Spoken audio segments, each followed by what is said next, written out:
The day Earth went silent. Captain Elena Vasquez gripped the command console as her ship shuddered under another barrage of plasma fire. Through the viewport, she watched the pride of humanity's fleet burning against the backdrop of Mars. The Terran Union had ruled the stars for 3 centuries, but in a single day, everything was falling apart.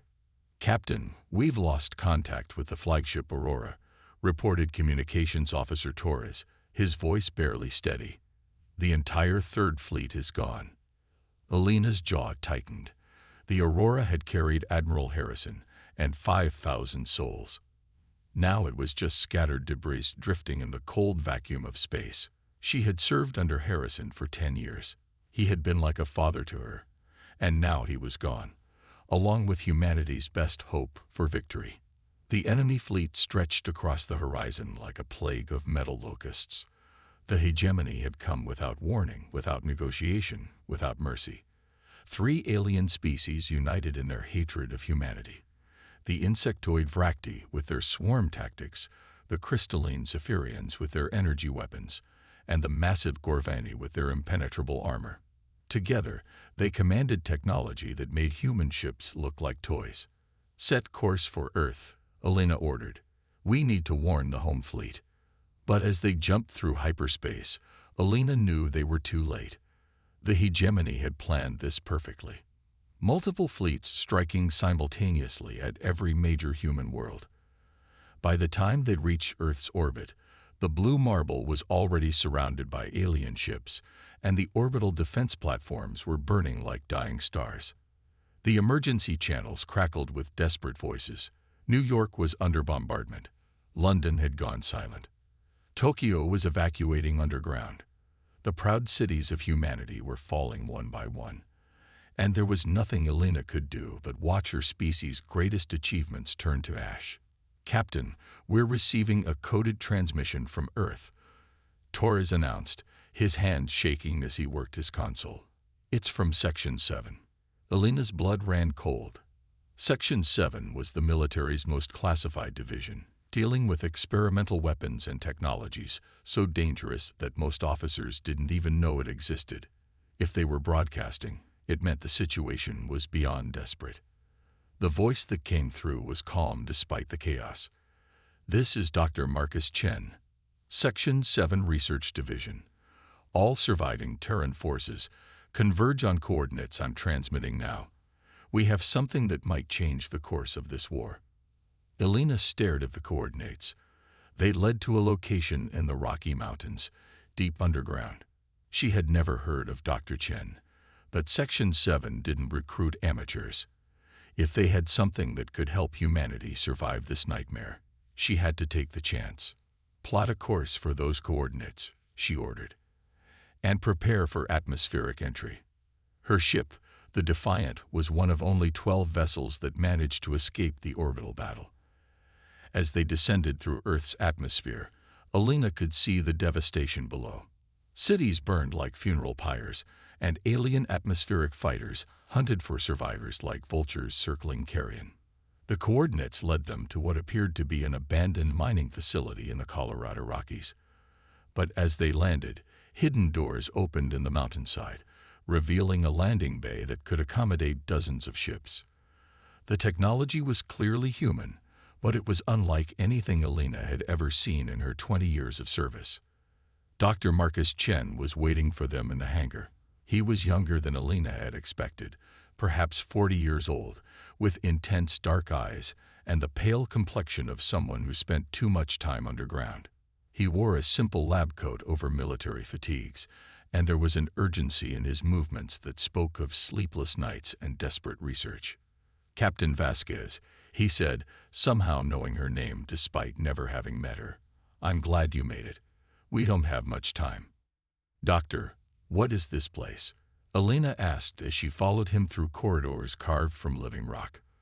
The walls were lined with equipment she didn't recognize, and the air hummed with contained energy. "This is Research Station Omega," Chen explained as they walked. "We've been working here for 15 years on projects the public was never supposed to know about. Alien technology, reverse engineering, dimensional physics, biological warfare countermeasures. the kind of research that keeps politicians awake at night. They entered a vast chamber filled with scientists and military personnel working frantically at computer terminals and exotic machinery. Belina recognized some of the uniforms, survivors from various Terran fleets and ground forces who had somehow made it to this hidden sanctuary. The hegemony made one crucial mistake. Chen continued, gesturing to a massive holographic display showing the alien fleet positions. They assumed we would fight them the way they fight each other, with conventional tactics, predictable strategies, honor-bound warfare. They don't understand humanity's greatest weapon. Which is? Elena asked, though she suspected she already knew the answer. Our unpredictability. Our willingness to break every rule when survival is at stake. Our ability to adapt and innovate under pressure. Chen's eyes gleamed with fierce determination. They've never fought a species that would rather die free than live in chains. He led her to another section of the facility where Commander Jake Morrison was training a group of volunteers. Morrison was a legend in Special Forces circles, a man who had single-handedly held off a pirate fleet long enough for civilians to evacuate. His scared face and cybernetic left arm testified to years of brutal combat, but his spirit remained unbroken. Commander Morrison is organizing our resistance cells, Chen explained. Small, mobile units that can strike the enemy where they least expect it. We're not trying to match their firepower.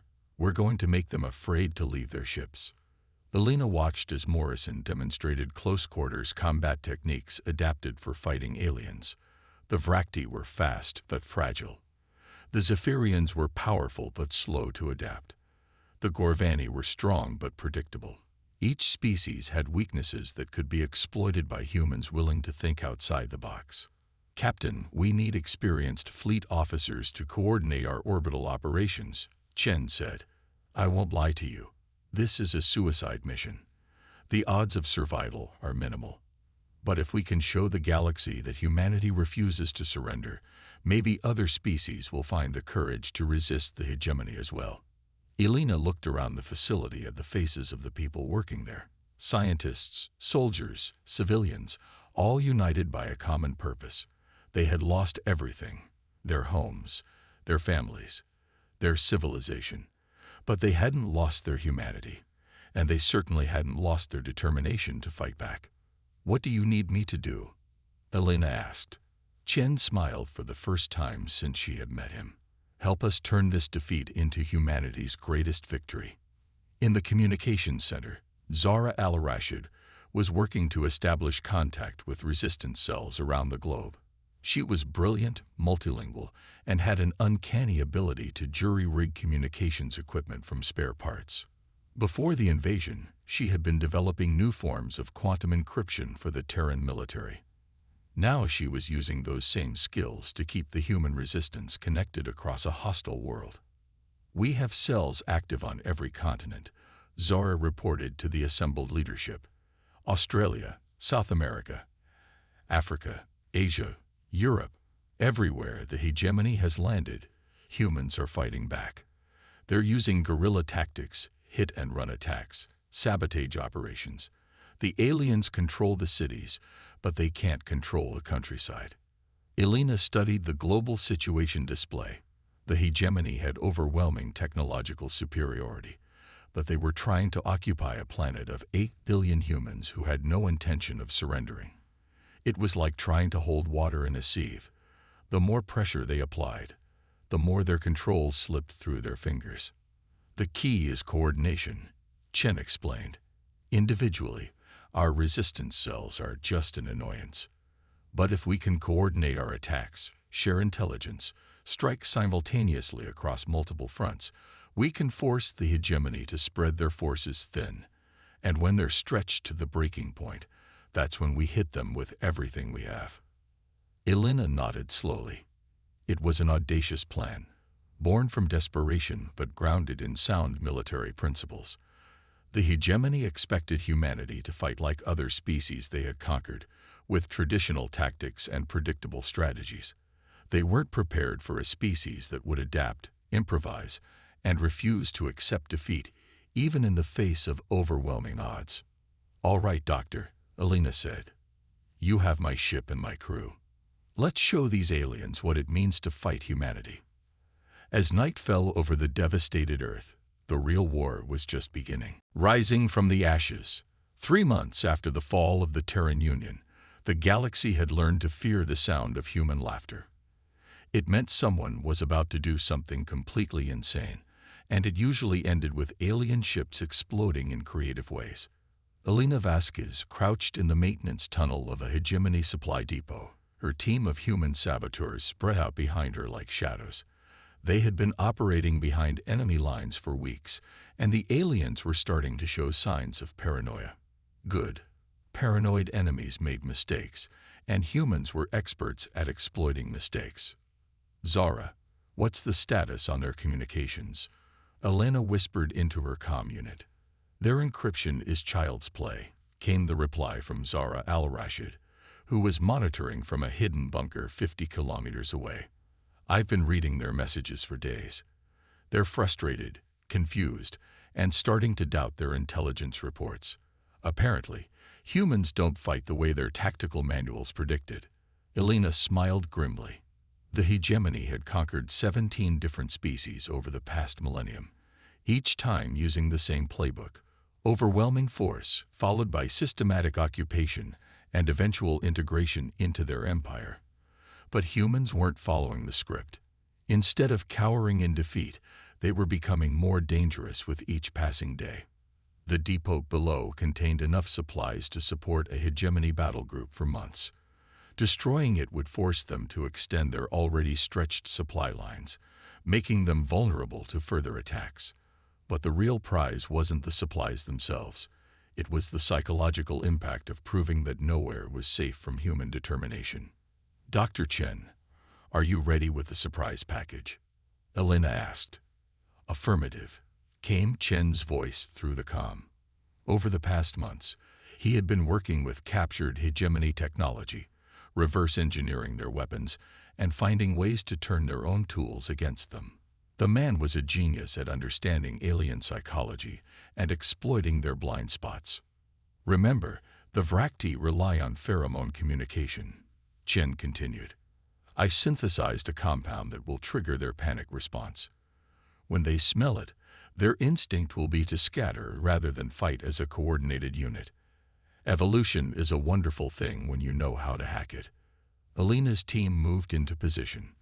There were only 12 of them, facing a depot defended by over 200 alien soldiers. By conventional military standards, it was hopeless. But humans had stopped caring about conventional military standards the day their civilization burned. The attack began with Jake Morrison's trademark style: swift, brutal, and completely unexpected. His team hit the perimeter guard simultaneously, using human-designed weapons that fired kinetic rounds instead of energy beams. The hegemony had excellent shields against energy weapons, but they hadn't anticipated humans reverting to ballistic technology. "Contact," came Morrison's voice over the comm. "Deploying Chen's special sauce now." The chemical weapon spread through the depot's ventilation system within minutes. The Vrakti soldiers began exhibiting exactly the behavior Chen had predicted, abandoning their posts and scattering in all directions, their insectoid minds overwhelmed by artificial pheromones that screamed danger at a genetic level. The Zephyrian soldiers were tougher to crack, but humans had learned their weaknesses too. Their crystalline bodies conducted energy beautifully, but that same conductivity made them vulnerable to electromagnetic pulse weapons. Alina's team deployed several small EMP devices, and the crystalline soldiers collapsed like broken statues. That left the Gorvani, massive reptilian creatures in powered armor that could shrug off most human weapons. But size and strength meant nothing when your enemies refused to fight fair. Morrison's team had prepared a series of pit traps, lined with human-manufactured armor-piercing spikes. The Gorvani fell into them with predictable results. "Depot secured," Elena reported, beginning demolition procedures. But as her team planted explosives throughout the facility, Elena noticed something that made her pause. The aliens' personal belongings, scattered throughout their quarters, included images that were clearly family photographs. The Vracti had pictures of their larvae. The Zephyrians kept crystallized memories of their homeworlds. The Gorvani carried small tokens from their mates and offspring. For a moment, Alina felt a flicker of sympathy. These were soldiers fighting far from home, just like her. They had families they wanted to protect, just like her. But then she remembered the burning cities of Earth, the millions of human dead, the children who would never see their parents again. The hegemony had started this war without mercy. Humanity would finish it without regret. The depot exploded in a fireball visible from orbit, taking with it enough supplies to keep an entire battle group operational. But more importantly, it sent a message that was spreading across the galaxy. Humanity would not surrender, would not negotiate, and would not rest until every hegemony soldier was driven from human space. In the weeks that followed, the psychological warfare escalated. Zahra al-Rashid had tapped into the hegemony's communication networks and was broadcasting human music, literature, and art across their frequencies. The aliens found human culture disturbing and chaotic, unable to understand how a species could create such beauty and such violence simultaneously. Their military psychologists are filing reports recommending immediate withdrawal, Zahra reported during one of their planning sessions. They're calling humans psychologically incompatible with civilized warfare. I think that's the nicest compliment we've ever received. Dr. Chen had been analyzing captured hegemony soldiers, studying their psychology and biology for weaknesses. What he discovered changed the entire nature of the war. The three species of the hegemony weren't natural allies. They were bound together by fear and mutual dependence, each providing something the others lacked. But that same interdependence was also their greatest vulnerability. The Vracti provide the numbers, the Zephyrians provide the technology, and the Gorvani provide the muscle, Chen explained to the assembled resistance leaders. But they don't actually trust each other. Their alliance is held together by success. If we can give them a few major defeats, they'll start turning on each other. The opportunity came when human intelligence discovered a major hegemony command center on the far side of the moon. It was heavily defended, supposedly impregnable, and served as the coordination hub for their entire occupation of the solar system. Attacking it would require everything humanity had left, with virtually no chance of survival for the assault teams. I volunteer, Alina said immediately. We all volunteer, Morrison added, speaking for every human in the room. The assault on the Lunar Command Center became the stuff of legend. 200 humans in captured alien fighters, supported by every resistance cell on Earth, launched a coordinated attack that defied every principle of military strategy. They should have been slaughtered within minutes. Instead, they fought with the fury of a species that had nothing left to lose. Alina led the space component of the attack, her pilots performing maneuvers that would have been impossible for alien minds to conceive. Human creativity and adaptability were unleashed in their purest form, turning every disadvantage into an opportunity. Morrison's ground assault team infiltrated the base using tactics that violated every rule of warfare the hegemony understood. They used captured alien weapons in ways their designers never intended, jury-rigged human technology to interface with alien systems, and exploited psychological weaknesses that no other species had ever thought to target. When the command center fell, the hegemony's unity began to crack. The Vracti blamed the Zephyrians for tactical failures. The Zephyrians blamed the Gorvani for insufficient protection. The Gorvani blamed the Vracti for poor intelligence. Exactly as Chen had predicted, success had held them together, and failure was tearing them apart. But the real victory came when Zahra al-Rashid activated the command center's galaxy-wide communication array and broadcast a message that reached every corner of the hegemony's empire. Alina stood before the camera, her uniform torn and bloodied, her face grim with determination, and delivered words that would echo through history. To every species listening to this transmission, I am Captain Alina Vasquez of the Human Resistance. Our worlds burn, our cities lie in ruins, and our people have been scattered to the winds. The hegemony tells you that we are defeated, that humanity has surrendered. They are wrong. She gestured to the captured command center around her, its alien architecture now adorned with human flags and symbols. We are human. We do not surrender. We do not kneel. We do not break. When you thought you had destroyed us, you only made us stronger. When you scattered us, you only spread our determination across the galaxy. And when you tried to make us afraid, you only taught us new ways to fight. The message was broadcast simultaneously in hundreds of languages, reaching species across the galaxy who had submitted to hegemony rule generations ago. For the first time in centuries, conquered peoples began to remember what freedom looked like. We offer alliance to any species willing to stand with us, Elena continued. We offer hope to any people willing to fight for it.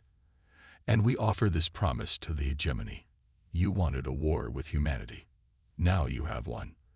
And we will not stop fighting until every last one of you has learned what it means to face a species that refuses to die. Within days, rebellion erupted across dozens of hegemony worlds. Species that had been subjugated for generations suddenly found the courage to resist. The hegemony's empire, built on the foundation of inevitable victory, began to crumble as their enemies multiplied faster than they could be suppressed. The war was far from over, but humanity had accomplished something unprecedented in galactic history. They had turned a defeat into a rallying cry, a catastrophe into a catalyst for freedom. The Terran Union was gone, but from its ashes had risen something far more dangerous, a species united not by government or territory, but by an unbreakable refusal to accept extinction. In the ruins of Earth's cities, children drew pictures of spaceships carrying humans to the stars. In hidden bunkers, scientists worked on technologies that would make the impossible merely improbable. In resistance cells across the galaxy, humans and aliens stood together against tyranny, bound by the simple belief that freedom was worth any sacrifice. The hegemony had sought to conquer humanity. Instead, they had unleashed something that would transform the galaxy forever. The unquenchable human spirit, and the infectious idea that no people, no matter how weak, should ever have to bow to those who would enslave them. As Elena stood in the captured command center, watching reports of uprisings across the galaxy, she smiled for the first time since the war began. The Terran Union had fallen, but humanity had not. And sometimes, losing everything was exactly what it took to discover what you were truly capable of becoming. The real war had indeed begun, and it would not end until every sentient being in the galaxy was free to choose their own destiny.